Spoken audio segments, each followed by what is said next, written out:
Good afternoon, everyone. I hope you all are safe at your home during this pandemic where everything is so uncertain. Today, we have Taarak Parasher sir, who is the founder of Roads and Journeys, and he's always on a move.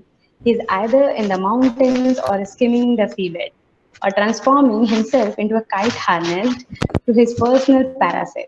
He always wanted to start a company which encouraged promoting outdoors to the young ones because he believes that nature has an answer to everything. He wants every child to take at least one adventure sport as a hobby. I welcome you, sir, on behalf of IITTM on the very Alumni Speak Edition 23. And today he'll be discussing on the topic Adventure Tourism, a road less traveled. Thank you, sir. Over to you, sir. Thanks, Priyanka. Thank you so much.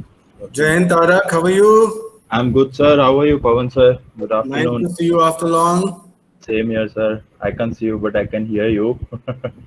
You can't see me, why? I think the PPT is on, that's why. Okay. That's good. Chalo, all the best. All right, sir. Thank you. Jain, everyone. Jain sir.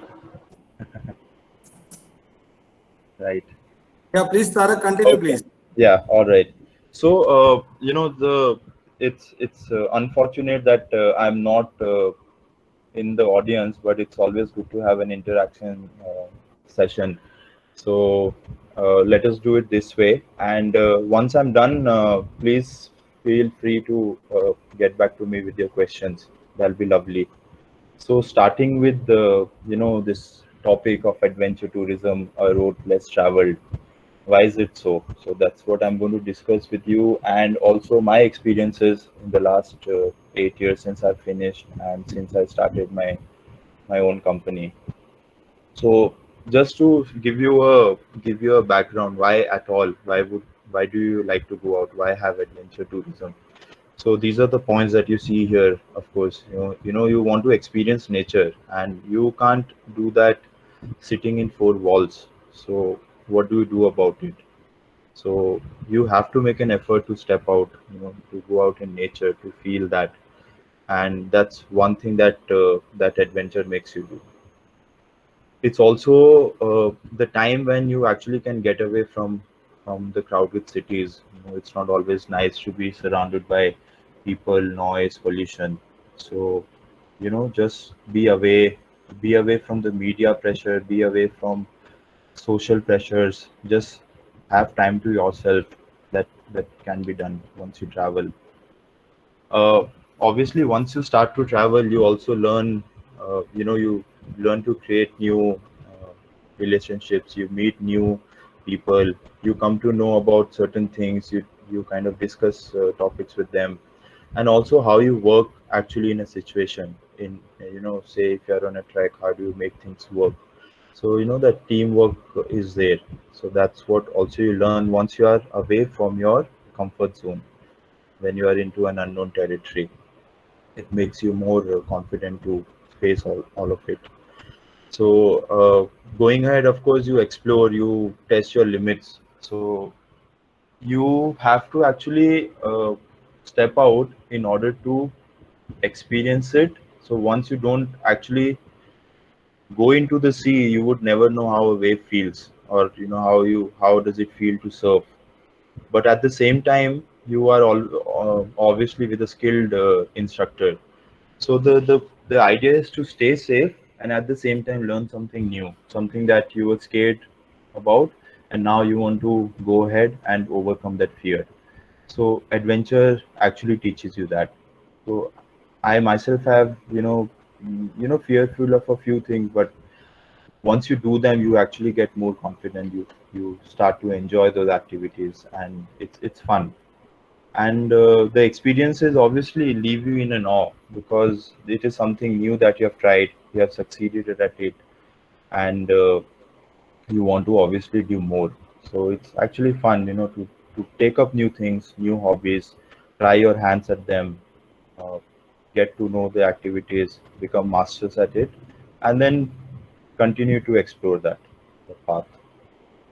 So I'll quickly tell you about my background, my education. So I have studied in Sri Aurobindo International Center of Education that's situated in Pondicherry in the south of India. Many of you would have heard Pondicherry. It's really now firmly on the tourism map. It was formerly a French colony, so a lot of people travel here. So I studied there, and when I was doing my college in my BA, I was obviously fascinated by adventure, and so that pushed me to take on languages. So I've mainly done languages in my college, and that includes English, French, a bit of German. These are the foreign languages, and at the same time, you have to also know your own country. So my mother tongue is Hindi and Punjabi. I picked up Bengali being in the ashram, and obviously Tamil is a spoken language in Pondicherry. So that kind of pushed me into learning these languages, and I really enjoyed them.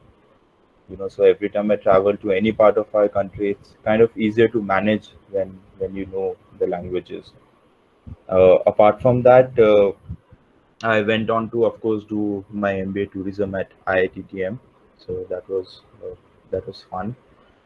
Talking about my courses, hobbies, and experience. These are three things. So courses would mean the certifications that I did. So which means we obviously did skiing at IITTM.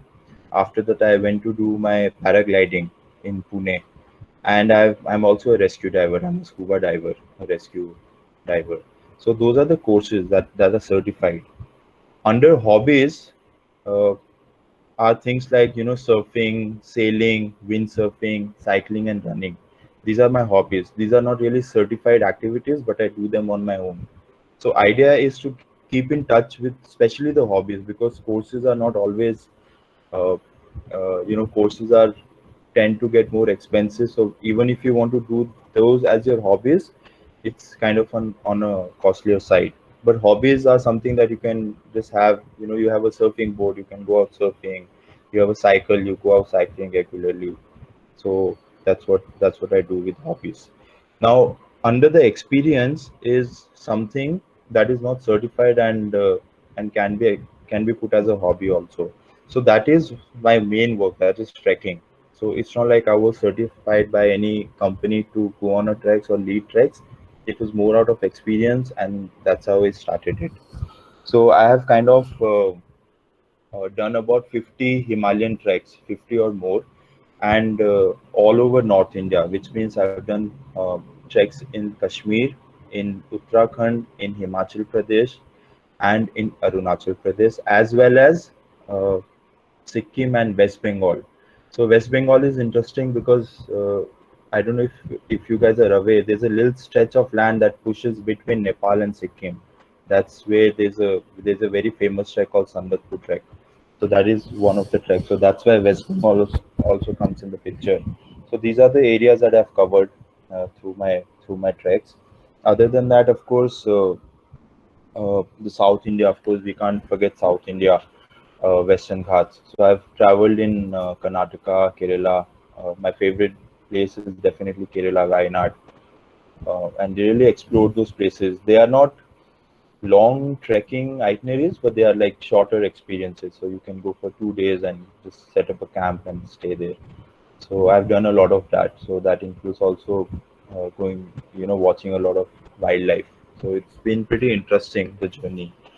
Now, other than that, experience-wise, like I said, parasailing. Now, parasailing, the way how it's done in Goa, it's not the same. What I did it in Pondicherry was I used to tie the rope to an anchor, just a heavy pipe or something, and let the parasail fly. So what gradually happened was I got a few of my friends and we started flying amongst each other, and then went on to give flights to people. So people who would travel to Pondicherry on weekends, we would make them fly. So that comes under the experience that I have. So I've kind of really done a lot of activities because I believe it's important to experience a lot of them and maybe have them as your you know uh, where you get your money from, and keep others as your hobbies or something that you like to do. what also tends to happen, if you do too much of something, at a point you may not enjoy them, especially if you are taking groups. So even for treks it may sometimes happen, because it becomes work. Human mind works in such a way that you start to think that as a work, and you may not enjoy it anymore. So that should not happen at any point of time. So that was, yeah, about my experiences. So this is what I've been doing from last few years. um, what did I learn at IITTM? So it's nice because I decided to go for a tourism course, but it was a very vague idea, like where and what and how. So I came across IITTM, and the first thing that I got here was, of course, the exposure that I got in Delhi.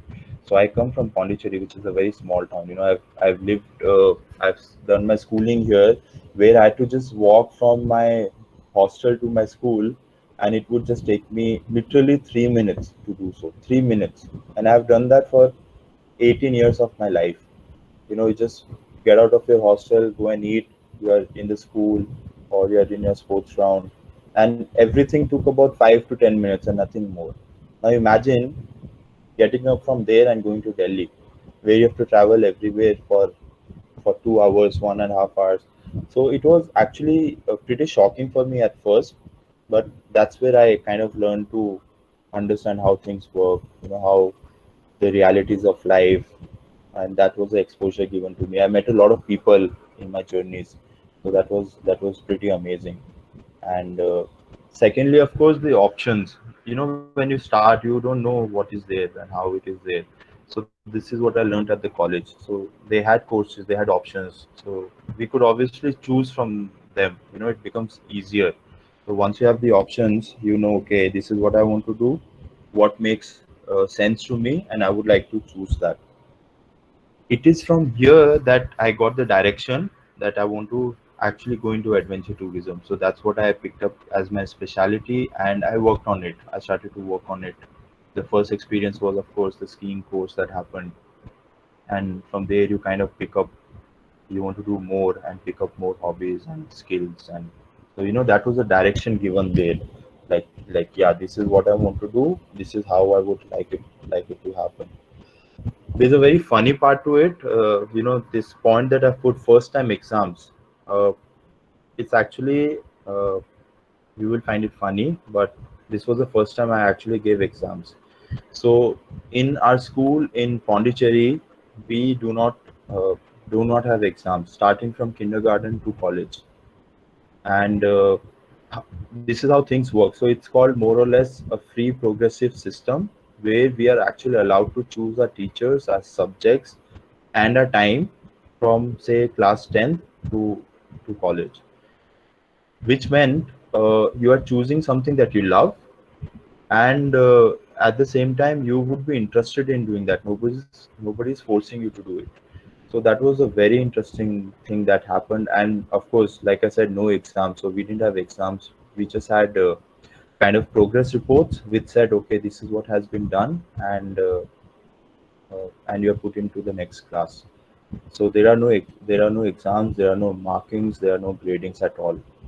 That's the system we follow. So when I came to IITTM, it was of course challenging, because you have an exam coming up and you have no idea how to write an exam. How does one put, put your knowledge into a paper? How much you need to put down? How to do it? So that was a fun experience for me. It was very nice to have that.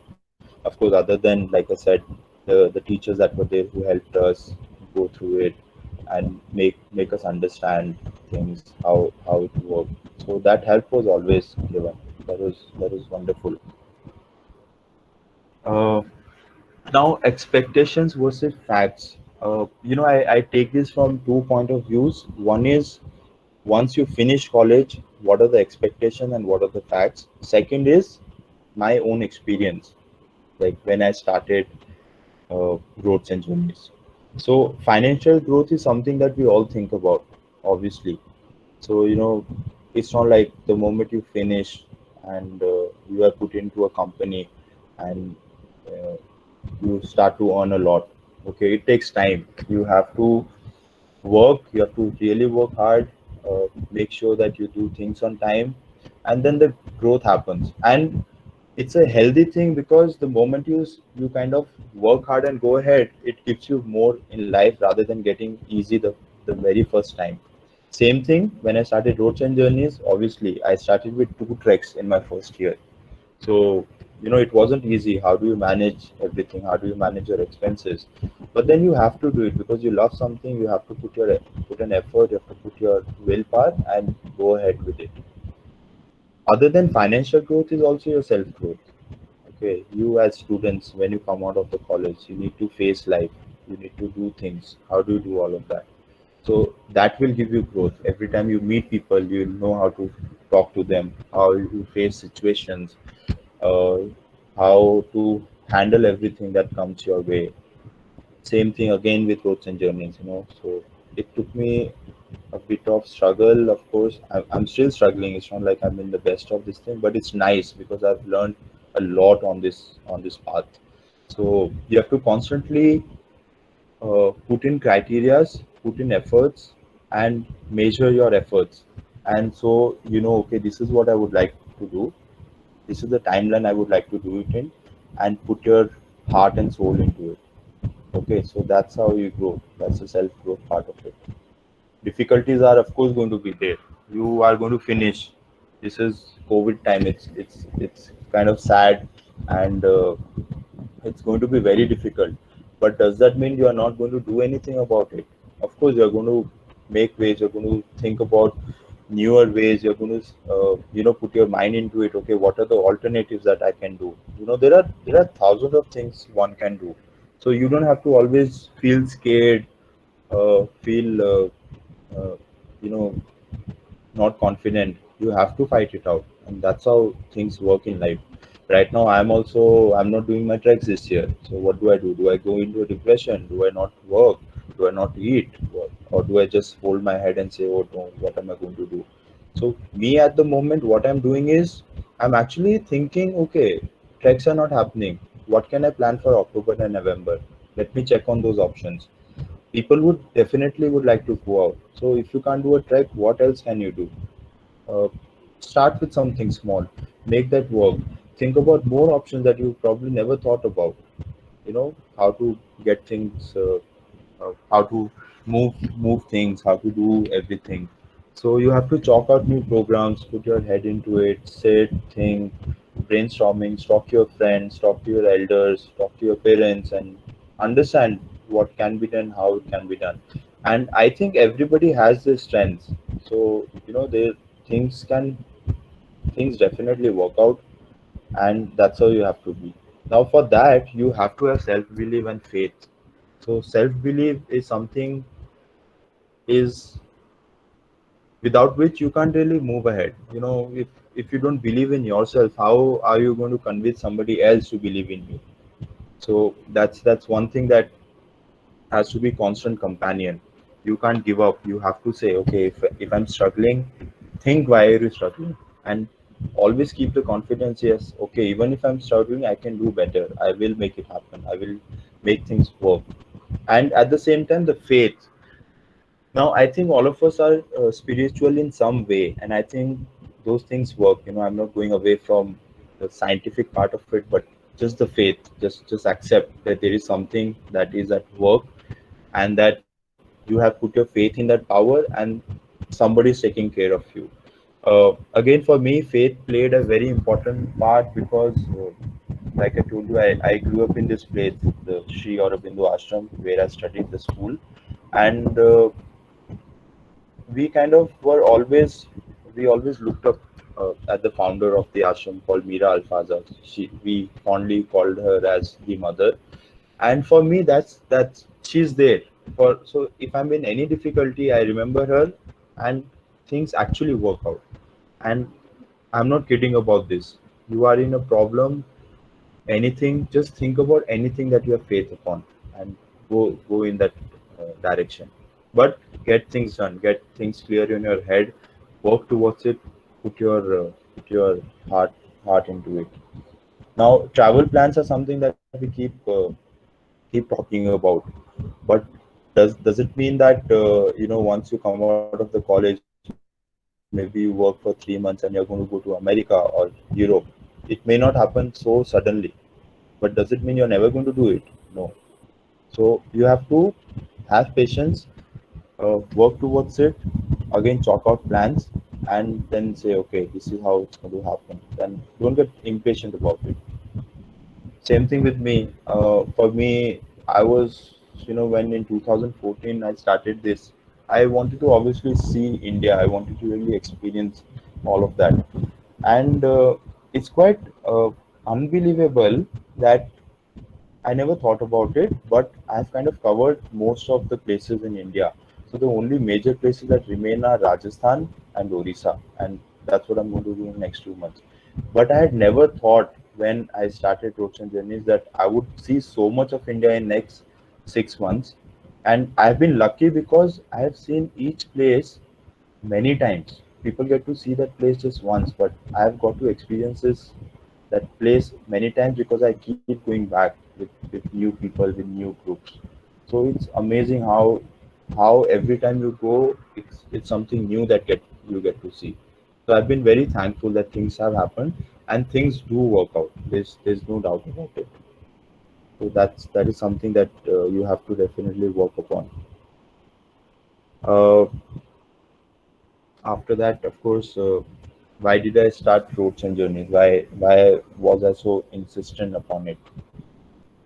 Uh, so I was just sitting one day at my home, and I finished my internship at Thomas Cook, and I wasn't really very happy about it. I worked in TCS for about 10 months.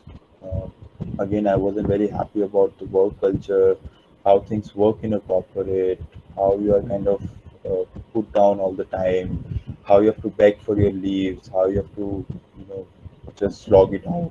And so I left TCS, and I was sitting at home. I had no idea what should I do next. And that's when I decided, seeing all the situation, I decided, why can't I take control of my own life?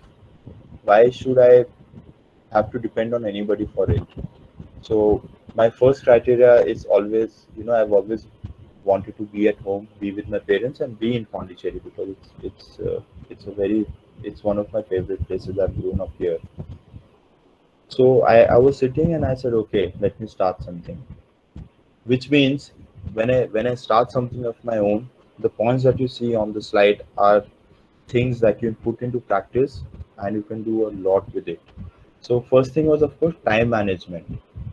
Now if I have 24 hours, I can decide how much time I want to put on my work and how much time would I like to be uh, put on my hobbies and things that I love. It can be a lot of things. I mean, I believe it's like even if you want to sleep for some time, we all get tired and we are not well at times. Why shouldn't we be allowed to? What is the harm? What would happen if somebody rests for 10 minutes? And I'm not saying that you have to be lazy, but actually that should be fit in your timetable. Why shouldn't you just be allowed to do so? I mean, companies should really look at that approach, how to make things comfortable instead of really always sucking out of people's from people. So time management was one thing. So I had time for my hobbies, I had time for my work, I had time for my travel. So that made a lot of sense. You can do so much with it. Second was, we are always talking about jobs. Okay. Now I have this work, thankfully, and I get my income out of it. But I'm also helping maybe another 10 people in different places, not just one place. So when I'm in Kashmir, I'm helping the guide, the muleman there, the cook, the helper. Okay, they are earning from the trek that I'm conducting there. So that is employment generation, and that moves on from places to places. So every place that I do a program, I'm actually giving it to the locals there, most of it. So that makes a lot of sense, right? There are no middlemen, there's nobody. You go there, pay those guys, they conduct your trek. I'm kind of managing the trek, and you come back. So that gives you a lot of peace and joy, and you kind of help those people. Like I mentioned before, time for hobbies. Hobbies are a very important part of our life, and I think everybody should indulge more in their hobbies. So I have I have enough time for my hobbies. Now I am in Pondicherry right now. I do a trek. I come back here. Okay. I chalk out the program for next year. I work on my social media, my marketing, all of it. So, and at 5, I want to just go swimming. So I take up my board and I go surfing. That's it. It's as simple as that. So do I have to tell a boss, okay, boss, it's 5, I need to leave? No, I don't have to do any of it. You have to inform colleagues, okay, you know what, I'll finish this tomorrow. Let's do this tomorrow, and I need to go for surfing. I mean, of course, you won't be allowed to do that. It can be anything. It can be something as simple as going cycling. You know, you want to cycle. It's something that's been promoted so much now. I come to Auroville every day. I also happen to work here. It's about 10 kilometers away from Pondi. I cycle every day. It's so nice. You are saving the environment. You are not fussing about the prices of the petrols, and it's a hobby that I'm following. So it's really nice. The very important point is the next one: availability for family and friends. Again, if I feel like meeting a friend, shouldn't I be just allowed to go and meet? Why should I have to wait for 5 months or say, okay, I have to wait for my leaves or my leaves have been used? Imagine we are human beings. These are the basic things that we lack. Why shouldn't we allowed to just follow these? So that's how I believe that's how it should work. I should be able to get up and say, okay, I'm coming tomorrow, and I'm there with them, with my family, with my friends, anybody, you know, who's in touch with me regularly, wants to see my face more regularly, wants to interact with me. I should have time for them. I mean, what is the point being always on social media and liking and sharing posts when you can't have time for each other? You know, and like I said, we are talking about uh, the very sad incident that happened. A lot of people committing suicides and all of that. I mean, it's happening because we don't have support. We can't live life on Facebook. Where are your friends? Where are your families? We are not allowed to go and meet them because we have to finish a report. I mean, how ridiculous is that?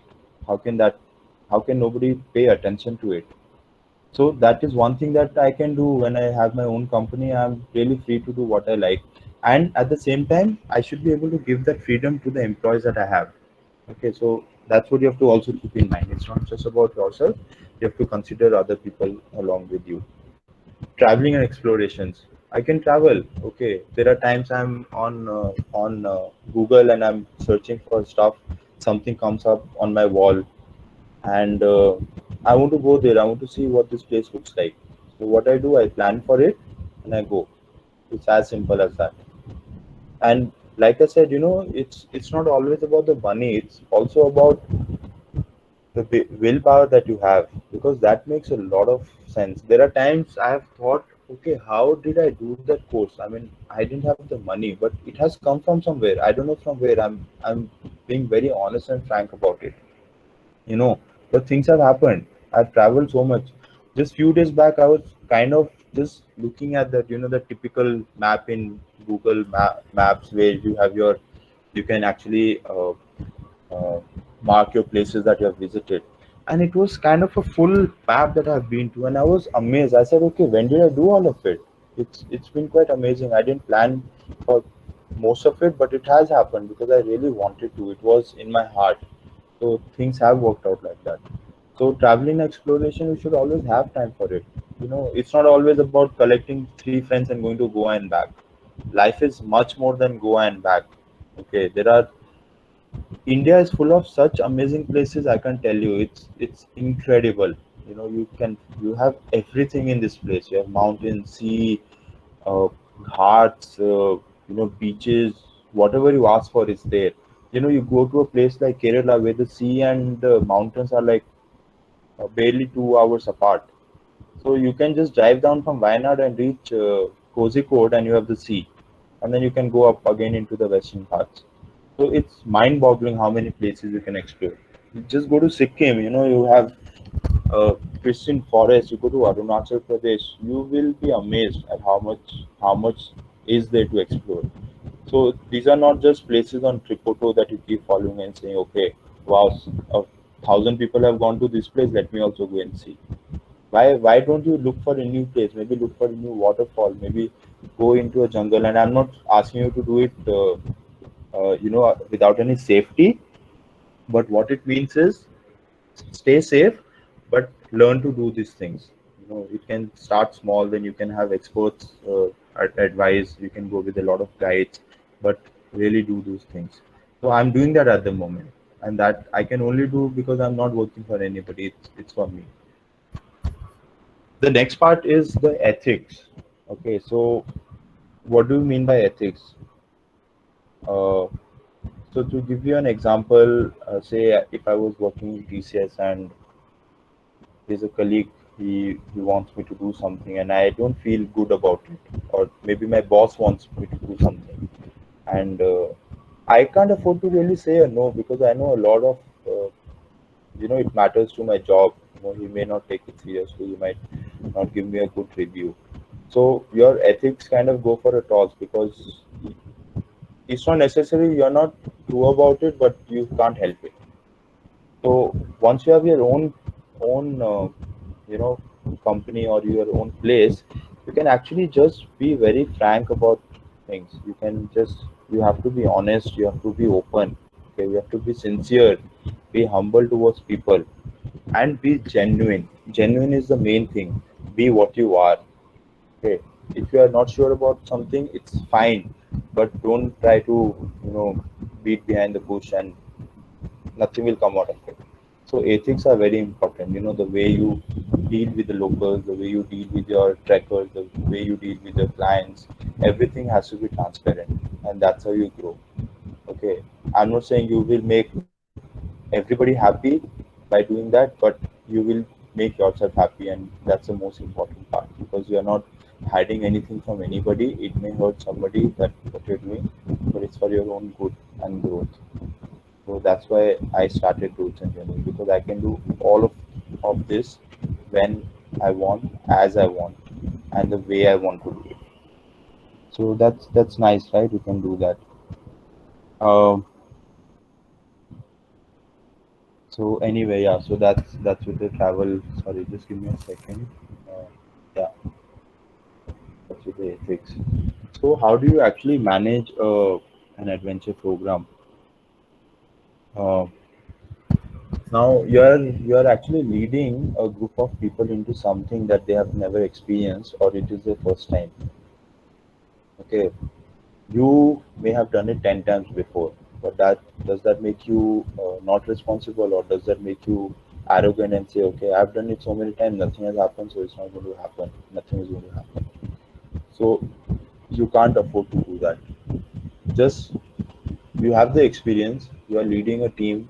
You are leading a set of clients into something. You have to be responsible every time you go. Every time you have to make sure they're safe. They are doing things that the way they are supposed to be done, and you can't shy away from your responsibilities. You may have done that n number of times, but remember the person who's coming with you, for him is the first time. So you have to take a total responsibility. Now, what I also mean by responsibility is that the person that is coming with you should also have that sense of responsibility. It's not only your concern, right? Now, typically, what of course we do is we get a disclaimer form and we make them sign. In case of any accident, we are not responsible. Now, that is just a piece of paper to make you feel, uh, keep you safe from legal formalities. But does that mean you don't care? No, that's not the case. You are just making them aware that I'm there, but you have to also be there in that place and be responsible about your safety. If you slip and fall, i I'm just leading you into something. I can't catch all your movements, so they have to also be aware of this. So it's a sense of educating them about their responsibilities also. Then you have, in any program that you go, I have just put altitude and grading here because it's easier to understand in terms of trekking. But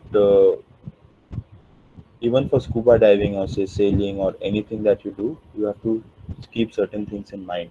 So for trek, it's the altitude. You have to see how high are you going up, how many people are with you, what's the grading of the trek, is water available on the trek, what are the chances, in case something happens, how fast you can come back from there. So you have to have all that information once you lead somebody into it, and those are the checks that you have to keep. So you can't just say, okay, let us just climb to 16,000 feet to a newcomer. How is he going to do it? It's difficult. It's very difficult after 9,000 feet. I mean, if you go to Shimla, which is at around 6,000 feet, if I'm not mistaken, it's difficult to run there. Imagine at 14,000 feet what the person is going to feel. So you have to keep reality checks. You have to educate people, saying, no, this can't be done, and for yourself also. How much can you manage? Always have these checks in place. Patience is, I think, the biggest virtue that you need to have as an organizer.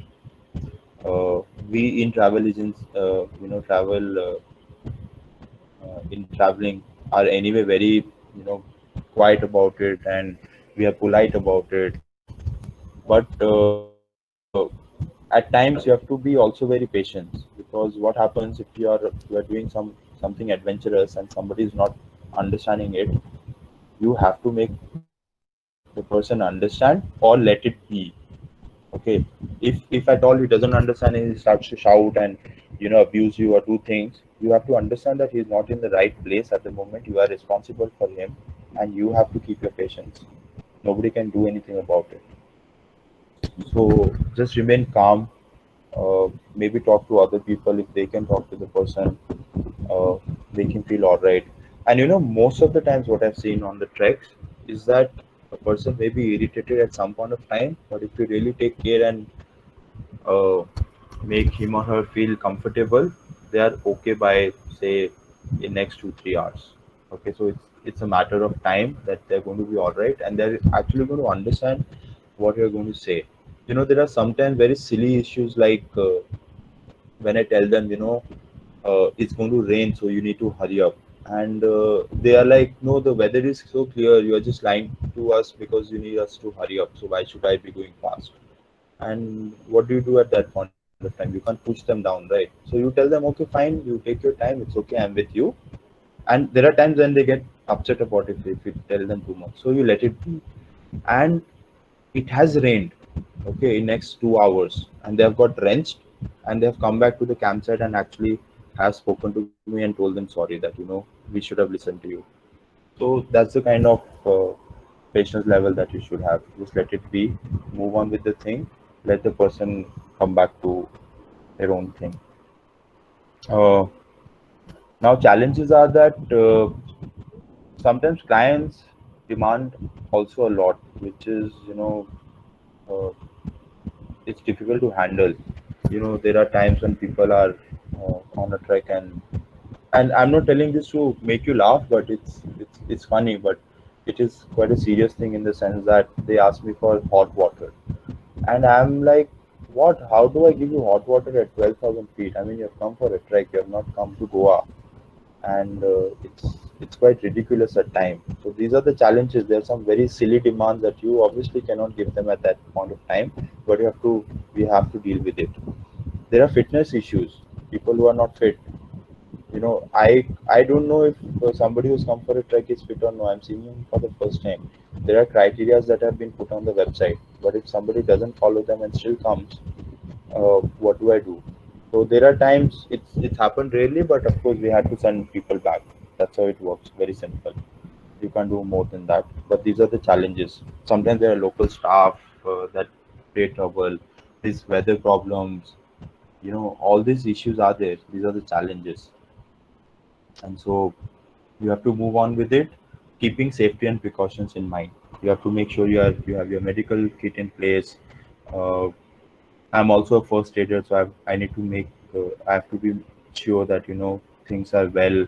Maybe see symptoms of people, how they're feeling, how they're going about it, how much are they eating, and take all these precautions, and then move ahead. Uh, these are in short. Of course, you would have read about all of this, but nature plays a huge role in our lives. Okay, so there are obviously proven benefits to be in nature. That is very important. So you kind of it kind of relaxes the mind looking at the greenery, playing in the water, just experiencing thunder and rain. So that obviously makes a lot of difference to one's mind. You also learn about current and future environmental crisis. Okay, so until and unless you don't go out and actually see the place, how would you know the things that have been happening? It's like the example of global warming. The glaciers are melting, so people go out to study them because it is important. So that you have to study and see what the role is, what role nature is playing in our lives. It's also the experiential learning, theory versus practical. So I can't sit in a classroom and tell you how camping feels. I should take you out to nature, by a river, camp there, and teach you about stuff that should be done while camping. How do you cook? How do you manage your water? How do you make sure you're safe from the wildlife? All of that. So that's what is experiential learning. You cannot have everything in theory. You can't surf in theory. You cannot do windsurfing in theory. You have to do this practically. And nature, of course, inspires tranquility and positivity. You are silent, your mind kind of functions better. It has relaxed in nature. So a lot of people tell me after a trek that we don't want to uh, we don't want to go back home, or we don't want to go again into this chaotic life. And so that's what the nature does to you. These are again some points. You have to try and live with less. That is the key to our happiness. Now, during COVID times, people were buying only essentials. Nobody was buying actually essential items. Did you notice that? So you were buying your vegetables and your ration. Nobody gave a nobody really thought about anything else. People were living that life, with the minimum. So you have to also value your resources. How much was available? How much can you actually order? How much nature you want? How much nature you want? And you need to understand essentials. So it's like a very simple example as in a hot summer day, can you try and manage without an AC? I mean, we all can, but do we think about it? We want to live that comfort life, have that AC. So these are very basic examples that are giving to understand essentials. uh, when you're going out, understand how much you need to pack, how much do you need. It's not like you're going for a picnic or a holiday, that you carry a suitcase or stuff that's in a suitcase is different from a backpack. Backpack has your minimum requirements. That's it, nothing else. Uh, at the same time, you do not carry your worries. You need to leave a lot behind to go into a program. That's how things actually work out. You are also going to enjoy more if you do not think too much about it.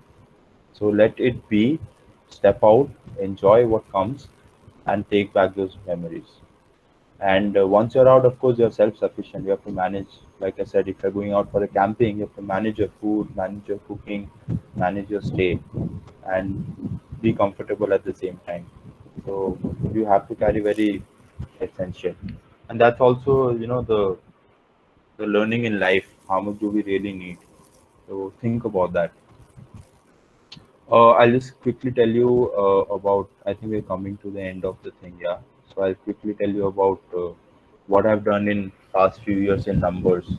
So number of clients, I've had about 300 people who now regularly come trekking with me, and this year has been a bit of a hit, but of course I'll take it forward from next year. So there are these people. I build up uh, this database. So it's nice to have those people coming regularly with you. Some of them have become very good friends. So it's nice to know new people. Number of activities, of course, would be I would say right now I'm trekking and I'm doing a lot into water sports in Pondicherry. So we are also conducting classes for windsurfing and sailing. So that's those are the two activities that are happening at the moment. Other than that, of course, you have parasailing that happens time to time depending on the weather. But so they keep shuffling, and I want to keep it that way. It's nice to do something new. Places covered are, of course, like I told you, the entire north from Kashmir to Arunachal. Uh, and in that also, there are different places. So, say in Kashmir, I've done two treks. In Uttarakhand, there are about 5 to 6 treks. In Himachal, there are about 2 3 treks. In West Bengal, there's Sandarpur, like I told you, that's one trek. Arunachal, I have another trek, and so these are the places that have been covered. Down south, I have a program in Wayanad. I have a program in Kotagiri. Kotagiri is a town near Uti. It's a small village near Uti. So that's nice because these are the places that have been covered. In international program, I've just introduced 3 programs. One is the Tanzania Safari, Kilimanjaro, and a leisure itinerary to Ecuador. So this is something that I would like to take forward, and I'm working on this. So these are the programs in numbers. Uh, yeah, so I think that's all about it. This is uh, this is one of the group pics taken at Kund. This is at 16,000 feet in Uttarakhand, and this is one of the groups that I had taken for a trek. And so coming to conclusion, the whole point about this being into adventure is that not many people would opt for it because, like I told you, it's difficult to manage financially. It's difficult to manage with the risk level that is involved, the time management that is involved. There are not a lot of supports for these kind of activities as of now in India. Things are happening. I'm not denying that, but it's very difficult to get something done. So that those are the challenges that I've been facing. So that's why a lot of people will not really struggle to do so much. When you in exchange, you can actually join a store like Decathlon and do a job there. That's much easier than actually starting your own company and doing all this stuff, which is so difficult. Managing people, going at high altitudes, going down the sea, taking people for sailing. So that's why it gets difficult at times. But what I want to do through roads and journeys is absolutely, it's a way to balance your life. We are always insisting on education, academics. What about physical education? What about integral education? What about outdoor education? Where does all that go? Look at the children growing up these days. I mean, I think some of them don't even know what a basic thing like mango plucking is because they've never stepped out. And part of our life grown up has been that. I remember I used to fly a lot of kites and run around all day, and basically just do whatever you can on your own. I think kids are missing that these days. So I want to introduce that very basic structure where kids can be in nature, learn about activities, take up at least one adventure activity as a hobby. you know so maybe take up sailing. It's such a simple thing. You need to just get hold of it, learn swimming, go for sailing, or take up surfing, or go for at least hikes. You go for a weekend as a hobby, just go climb a little hill and come back. It gives you tremendous joy, and this is what I want to introduce into people. Especially educational institutes, a lot of faculty and all of that, just to uh, just to talk to them and tell them to introduce this. So if you have 10 classes of physics, why not have 2 classes of an outing, just a camping? I mean, you'll find places all over. So this is something that I've been working on, and I really want to take this step forward. So think out of the box. Uh, Concentrate on your entire being, not just your mind, but your body, your physical being, and keep that as a take it all together, and that's what matters. So I'm working on that. I really hope that you people also think on these lines, how you can balance out life, how to take less stress. Take up these, go out, explore, take up these hobbies. Just learn to have fun with life, not get too serious in life, not to always think about money. I mean, money is important, but it's not everything, and you have to continue doing that. So yeah, that's all about it from my side. I think it's already more than 45 minutes. So thank you so much. Yeah, Priyanka. Thank you so much, sir. So Thank if you you have so any much, sir. questions, It's my privilege to have been proposed a vote of thanks on this very platform of the Alumni Speak of IITTM and the entire fraternity of the institution who spare time from their busiest schedule to especially during this schedule to enlighten us with their valuable findings and opinions, especially during this pandemic where everything is so uncertain. Thank you, sir, once again for a very fruitful session. thank you, Now, the Chandra. question and answer round are open for all of us. Uh, Students are here, can ask questions, whatever they want to. Thank you, sir.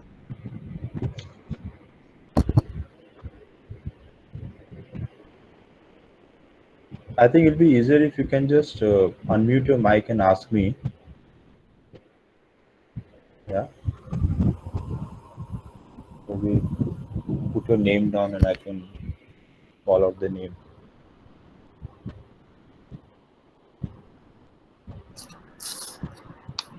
So I would request everyone to please type in your questions or speak the questions if you have any.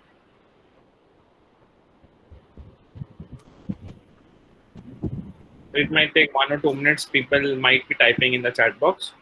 Yeah, no issues.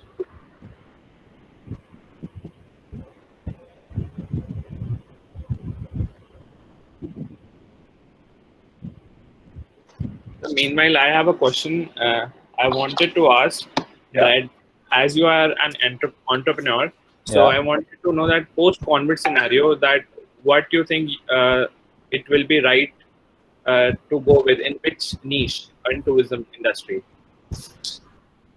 So right now, of course, the situation is tough.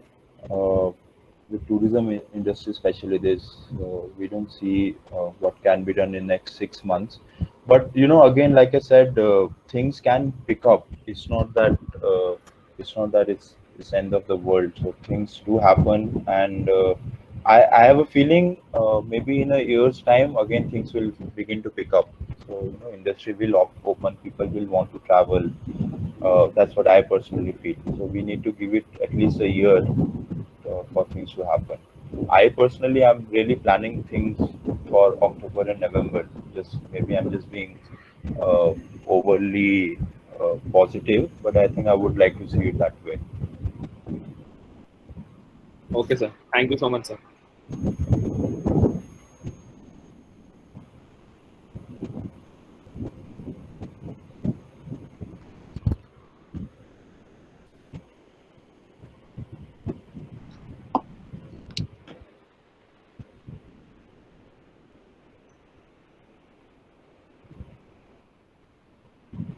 So I think there are no more questions because you explained everything so well that everyone understood everything. Oh, I'm glad. I hope so. Yes, sir. Absolutely. But anyway, if you guys do have questions, anything, you can get back to me. You can let Lama sir know. I would love to help you. Yes, sir. So there is one question from Stuti Okay. Jain. Yeah. Hi, Stuti. Just a minute. I haven't heard your question. Okay. Being a student, how did you? Okay. So what Stuti asks is, being a student, how did you manage your finances enough to travel India? Uh, so Stuti, well, I didn't travel too much when I was a student, but well, like I said in my talk, it's very difficult to analyze how did things work out because there was a time I also wanted to do a paragliding course, and I did get the money. I don't know from where, and I've been really self always on my own. I don't really like to ask too much from home, so things did work out. But of course, it wasn't too much of traveling during when I was a student. So I guess things just happened.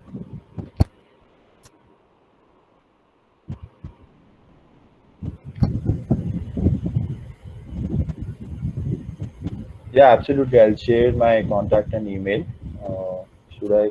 Yes, sir. Please can share your email address in the chat box only so everyone can note it down.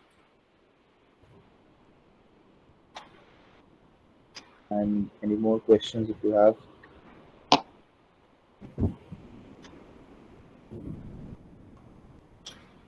That's my WhatsApp as well as my personal number. You can always reach out to me.